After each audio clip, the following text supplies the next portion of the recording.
I'm in Indonesia to more fully understand the deforestation that's going on here.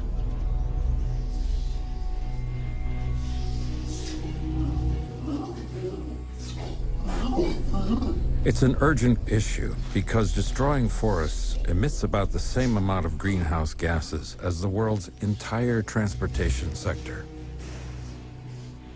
And I'm learning that deforestation has other victims.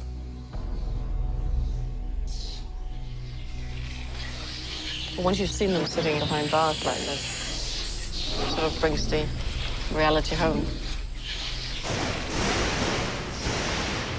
I hear you, man.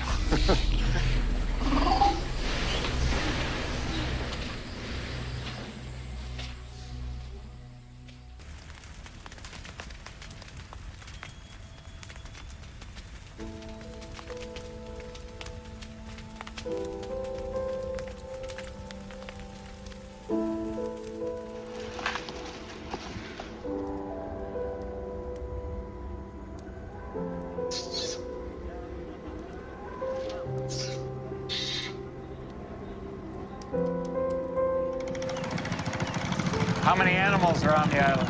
We got 50 at the moment.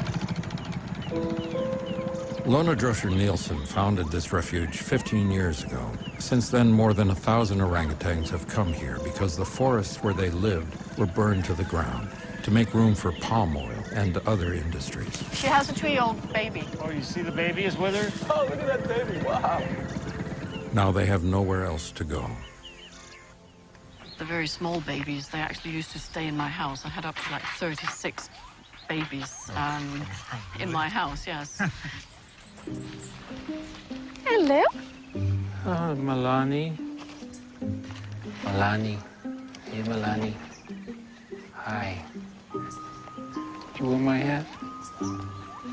Oh.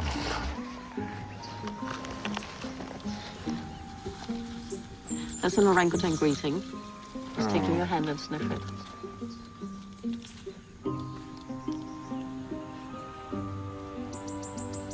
When you look in those eyes, it's like they take you somewhere.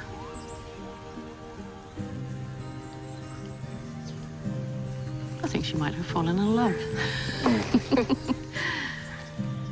Every single orangutan that has come into the center, the mothers has been killed. Who killed the mothers? The palm oil industry used to pay. We don't have any proof that they're still doing this, but when they started opening up back in 2002, 3, 4, they were paying awards to the local people for killing orangutans. You know, you can't just turn them away and throw them out, can you?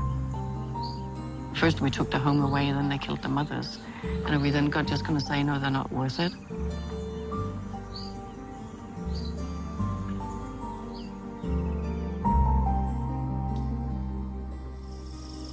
This is the forest fires. During June, there were almost 10,000 hotspots in only 1 month. National Park, I'm seeing the extent of the destruction at a 200,000-acre national park called Teks. It's supposed to be protected, but that hasn't stopped palm oil interests from invading the park, torching it, and setting up their plantations in the ashes. And apparently, there's big money behind it.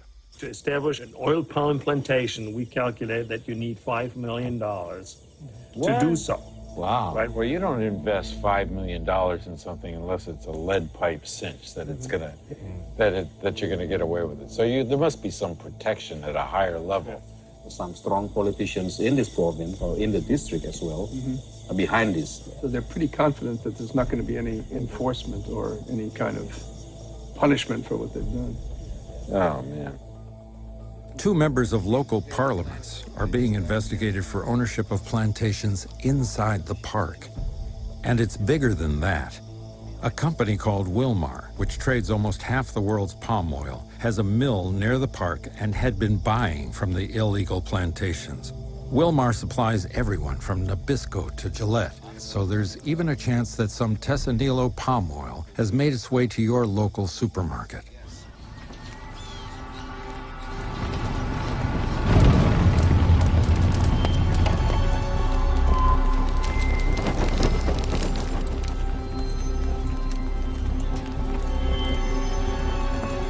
been 2 years since the president here declared a moratorium on deforestation, and it's obviously being ignored. Driving through one patch of burned-out forest after another, I'm more and more outraged. These trees used to store vast amounts of carbon, but now all that carbon is in the atmosphere, warming the planet even more.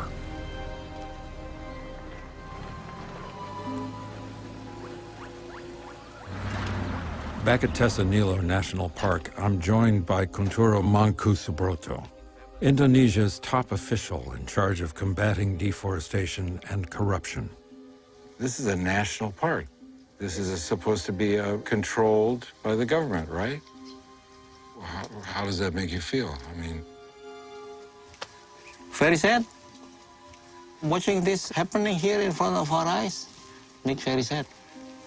Kunturo wishes he could do more to stop what's happening, but despite his impressive title, he doesn't have the power to enforce the law. We're told that there are hundreds of illegal operations. Why isn't it being stopped? Corruption is the real enemy of a good system. You issue an illegal license, you permit them to operate like that, you don't have any environmental analysis. You just said something that I didn't understand. You said you issue them an illegal license. They can give a license to somebody in violation of the rules? Some of them have license, some of them they don't have license. Right. Those who have license, sometimes their license is overlapped with another license. So that's illegal. But the Minister of Forestry was here. He came in a helicopter and he met people and he saw what was happening here. Didn't he have the power or the authority to stop what was happening? He has the power to stop it. He does the power to stop it. Well, he didn't. But He didn't. it's just a matter of how do you exercise that power.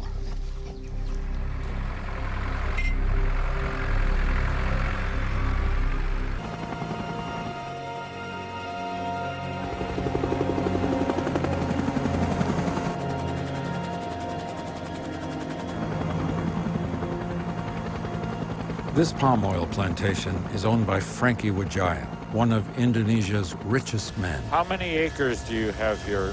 In this area, we have about 50,000 hectares. He's the king of palm oil in a land where palm oil is king. Indonesia exports more of the stuff than any other country on the planet. But you have other plantations around the country. Yes, totally we have about 450,000 hectares. Wow, it's huge. Very big, yes. That's well over 1 million acres. What used to be here before it was palm oil? Long time ago, suddenly this is always forest. Maybe not that long ago. In the 1960s, forests covered more than 80% of the country. Now, almost half of that is gone. For years, the government encouraged deforestation by taking land from indigenous people and licensing it to companies like Sinar Mas, the conglomerate owned by the Wijayas. They made billions in the process. But in the last few years, Frankie Wijaya has turned over a new leaf. He's pledged to stop destroying forests. Environmental sustainability and economic opportunity is something that can be coexist together. And that's why he's agreed to show me his operation.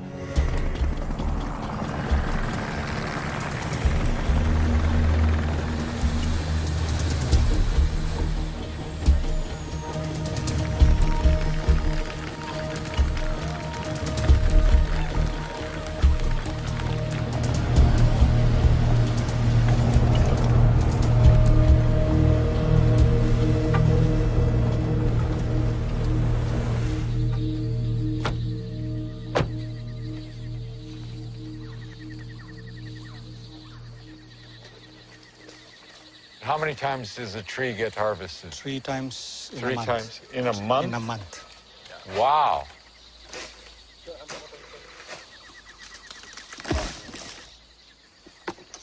A lot of manual work. Yeah. This bunch is about 22 kilos. Right. And then there's a lot of fruitlets. So these are the things that need to be picked up. That's the profit. That's a profit.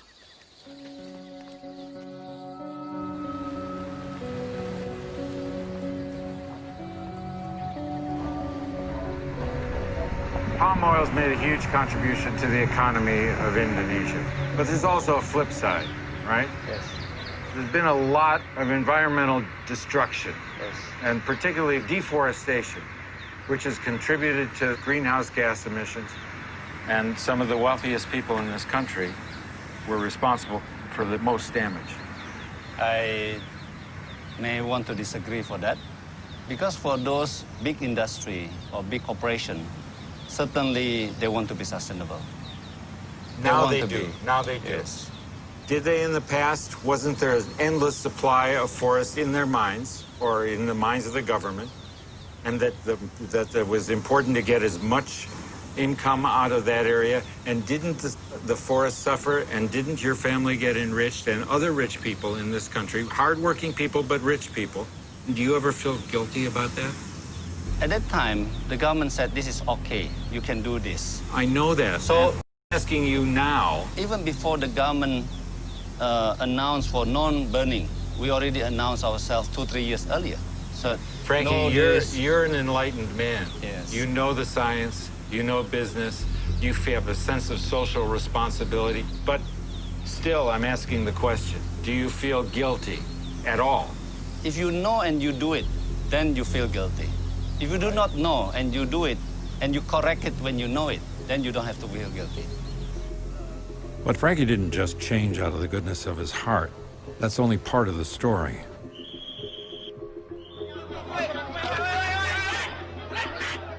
He cleaned up his act after Greenpeace targeted him and his company, Sinar Mas, and got some of the world's biggest corporations to stop buying from him. Bustar, Harrison, how are you? I'm good, man. Bustar Maitar led this Greenpeace campaign and many others, and made a lot of enemies along the way. You've had threats against your own personal safety, haven't you? Yes. Yeah? Do you take that seriously? I take seriously, but I'm not take that personally. You know, because if I take that personally, it's become personal to personal, you know? Yeah. You recently entered into an agreement with perhaps the largest family-owned conglomerate here, who are the major producers of palm oil, the Wijaya family. Sinar Mas. Sinar Mas. You were instrumental in persuading them to make changes in their policy, right? Yeah. After almost 3.5 years campaign, blocking the tanker of the palm oil in the biggest palm oil port in Indonesia, we get the attention from them. So you directly with Frankie Wijaya, Yeah, right? I meet with Frankie Wijaya a couple of times. As a human being, I think he have heart also to protecting our forest. Of course, also as he's the businessman, he's talking a lot about the employment, the economic growth, and the kind of thing. But in the end, government is the one who should managing this. Do you think that the Minister of Forestry is really committed to the policy of deforestation? I can see his heart. I talk to him quite a lot. Right. But in Indonesia also is a lot of politics going on. Right. Corruption, lack of the governance. So in terms of talking, he is saying a lot of things good, but in terms of action, it's far away. It seems like the government itself is a big part of the problem. I have a meeting with the forestry minister. I have a lot of questions.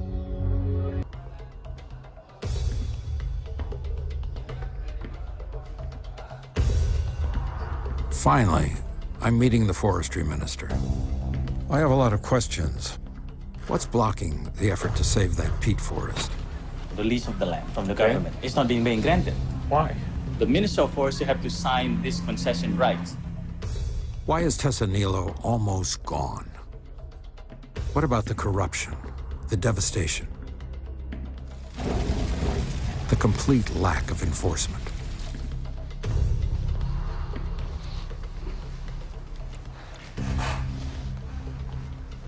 Minister, thank you for taking the time with us. We've been traveling around your country for the past couple of weeks. We have some questions. In the last 15 years, 80% of the forest has been commercially exploited. And when you ask many Indonesians why this has taken place, They say, sir, that there's too strong a connection between business and politics in this country. Yang lain, Anda tahu kita baru berdemokrasi. Tapi saya yakin kita dalam waktu yang panjang mungkin akan terjadi titik yang seimbang. One project to preserve a peatland forest has been seeking approval for many years. The last step in the process is your signature, sir. Will you sign the paper that will allow them to preserve this critical natural resource? Saya kalau tidak salah, baru separuh yang disetujui, kira-kira 100.000 hektar. You are willing to sign the paper 50%. to give them 50% of what they're asking for. When will that happen? Kalau mereka setuju, saya kira lusa minggu depan sudah bisa. We were in Tesanilo National Park. Okay. It's not funny. Yeah. It's not funny. Only 18% of it remains. We saw it. There are new roads, new illegal roads. Forests cut, trees laying on the ground, burnt where they fell. It's devastating. It's heartbreaking to see it. You saw it. You pledged a resolution. What have you done? Saya baru lihat terkaget. Kami tiap hari untuk mencoba menyelesaikan persoalan. Kami baru mengalami apa yang disebut demokrasi. Sir, they didn't drop out of the sky on this property. They came there over a period of time, and there was plenty of time to stop the behavior, stop the activity. Tadi saya sudah jelaskan, ini bukan Amerika, memang berbeda. Kami baru mengalami apa yang disebut dengan reformasi. Ya, baru ini. Sekarang orang baru bebas. Baru bebas kadang-kadang kami memang surplus, apa yang disebut dengan surplus demokrasi. Oleh karena itu kami sekarang buat program untuk mencoba memindahkan mereka, mencari lahan pengganti. I understand. You're willing to lose the battle. Is that what you're telling me? Yeah. Okay, all right. I see all of this wealth, but it's at the top of the heap. Down at the bottom of the heap, sir, there's inequity, there's illegality, and there's corruption. Thank you for your time. Sama-sama, makasih. Harrison Ford, Harrison Ford, Harrison Ford, Harrison Ford. Years of living dangerously. The day after my interview, the forestry minister is telling the media I didn't show him enough respect. Maybe he's right. He's threatening to have me deported. It's all over the news. Today, I'm supposed to meet with the president to find out how he feels about the devastation of his country's forests. And with all the controversy, the media glare now waiting for us is intense. You created a moratorium on exploiting natural forest. Is it being respected? Tentu ada yang menentang, ada yang tidak suka dengan moratorium policy, tapi bagi saya harus. Karena banyak yang bisa dilakukan tanpa merusak lahan gambut. One of the unfortunate things we've seen is disregard of the law. For instance, in Tesanilo, only 18%, sir, of the park remains. You're aware of this. Mr. President, in conversation with the forestry minister yesterday, I asked him about the respect for the law and why it was that there was so much illegal activity. Isn't there an enforcement effort that can help at least set an example? Tentu saya tidak selalu tahu apa yang terjadi di setiap jengkal di Indonesia ini. Saya mendengarnya pun tidak happy kejadian seperti ini. Tentu bagi saya, pemerintah daerah, Kementerian Kehutanan, ya kami semua harus menertibkan itu. Saya sudah menerima bahwa itu tidak benar dan harus kami atasi. I understand, Mr. President. All due respect, I understand. Ya, terima kasih. Tapi saya belum puas sampai pada tingkat yang Indonesia betul-betul. Thank you, Mr. President. Thank you. But as I leave, I wonder if there's just too much pressure to develop the forests for anything to change.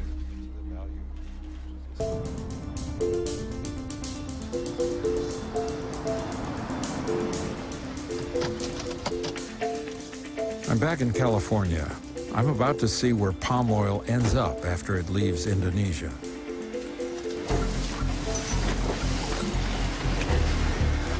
This factory is run by a company called Unilever, which uses more palm oil than any other manufacturer in the world. So, Gavin, I understand you're retired now, but you were the Chief Sustainability Officer of Unilever? That's right. I mean, how much palm oil does Unilever buy in a year? We buy about 1.5 million tons, which represents 3% of what's produced globally. It's used in both our food products and our home and personal care products, things like shampoos and soaps and body lotions and that kind of thing. Unilever makes dozens of all-American brands, from Dove soap to Ben & Jerry's ice cream. For years, the company was also a major accomplice to deforestation. But then it made an about-face and pledged to stop buying palm oil from companies that are actively destroying forests. When did that policy become a real active ingredient in your corporate plan? There's no doubt about it that the attack that Greenpeace made on us in 2008 catalyzed action inside the company.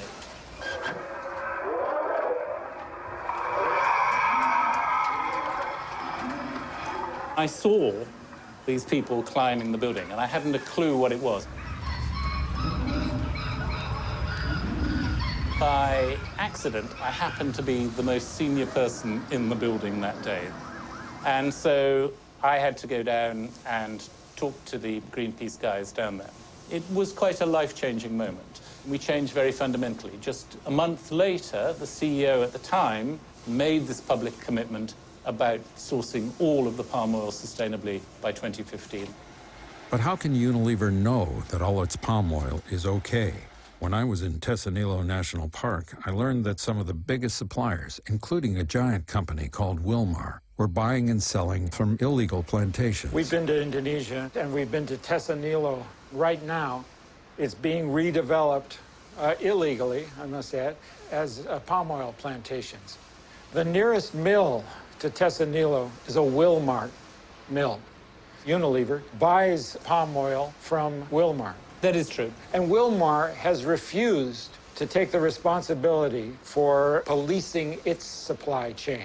And yet, Unilever continues to buy from Wilmar. So, in the palm oil industry, it's difficult to avoid Wilmar. They are vast, they are huge. But I think you'll find that Wilmar is a business in transition. It has a huge distance to travel, but it's really important that it reaches its destination, because without Wilmar, we won't solve the deforestation issue. How can we know that you're sincere in your efforts and that it's not just some public relations campaign of Unilever to look good to its consumers? I don't know the answer to that question. I really don't know, because this is tricky. We can't provide reassurance on all of these things. This is very much not just about an individual company, call it Unilever or another company. This is about trying to transform the whole market. And it's really important that we do that, because if these forests go, then it's a sad lookout for all humanity. The lookout just got a bit brighter. After this conversation, Wilmar announced it would not buy palm oil from recently deforested land. So far, these are just words, but at least they're good words. The forestry minister also made good on his pledge to protect half of that peat forest. You're willing to sign the paper. 50%. And recently, the director of Tessanilo National Park was fired. Some of the illegal plantations were raided by police, and 3 signed an agreement to leave the park.